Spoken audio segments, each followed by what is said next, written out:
As I drove home last night from the studio, it was through an absolute deluge, and it looks like I'll be doing so again this evening. Trees down, roads flooded, swollen rivers, and 1,000 waterfalls along the motorway.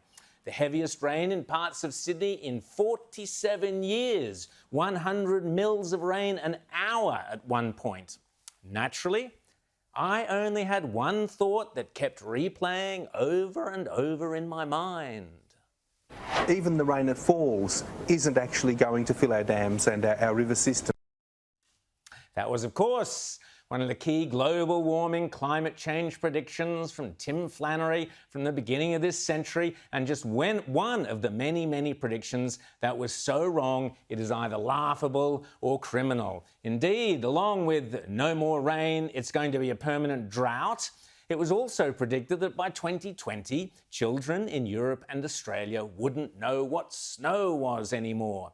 And this prediction was repeated as recently as 2014 by the New York Times, who postulated the end of snow. Try telling that to the Poms, who this week are bracing for a 2,000-mile-wide Arctic dome of freezing air, even though tomorrow is officially the start of the British spring. Indeed, the Northern Hemisphere winter this year was one of the coldest in decades. So much so that, for instance, in Finland, they don't think the record snowfall will actually get a chance to melt this summer at all. And who can forget, over in America it was so cold, the windmills froze, plunging the state into blackouts, with people tragically dying simply trying to stay warm. More cold weather is due again this week in Texas. So much for all those global warming predictions. Yet this morning in Melbourne CBD, the climate crazies were out in force again, with Extinction Rebellion protesters causing peak hour chaos, blocking the intersection of Flinders and Swanston Streets with a moving truck, a big truck. That would be, of course, a large fossil fuel-powered truck emitting an abundance of carbon emissions. But what's a little hypocrisy when you're saving the planet from imminent Armageddon?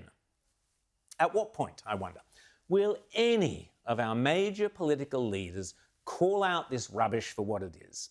I abhor pollution, and I believe we should be putting all our efforts into cleaning up the air, cleaning up the land, and cleaning up the oceans with whatever technology and financial ability we have at our disposal. Instead, our leaders are hell-bent on paying lip service to an unproven scientific hypothesis that CO2 is heating the globe, man-made CO2 rather, is heating the globe to levels that threaten our and even the planet's existence, when the evidence of our eyes and the evidence of our fingertips and the tips of our noses is often completely the opposite. Remember, an hypothesis only exists in order to be challenged, to be tested, and if the empirical evidence doesn't match the predicted outcomes, the hypothesis must be wrong in some fundamental way, in which case a new hypothesis must be put forward so that it too can be tested.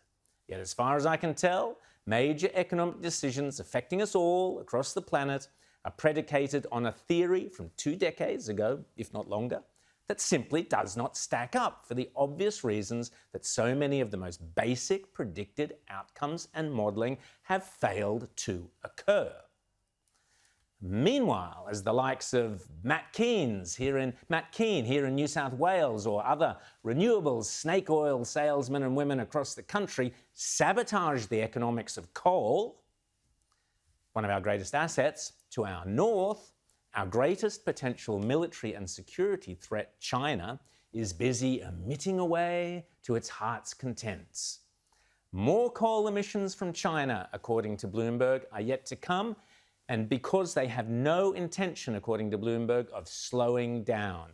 China alone, with over 3,000 coal-fired power plants built or being planned for, burns over half of the world's coal. And is going to carry on doing so as far as anybody can tell. But little old Australia, we drive our electricity bills through the roof and drive small businesses to the wall, convinced that shutting down our handful of piddly little coal-fired power stations will somehow save the planet. I hope all you virtue signalers out there are able to explain that to your grandchildren and your children in 20 years' time when, and this is my prediction, They shiver away in the dark under the doona, struggling to be able to afford to heat and light their own homes. Meanwhile, an ever more powerful and militant China laughs at us every single day.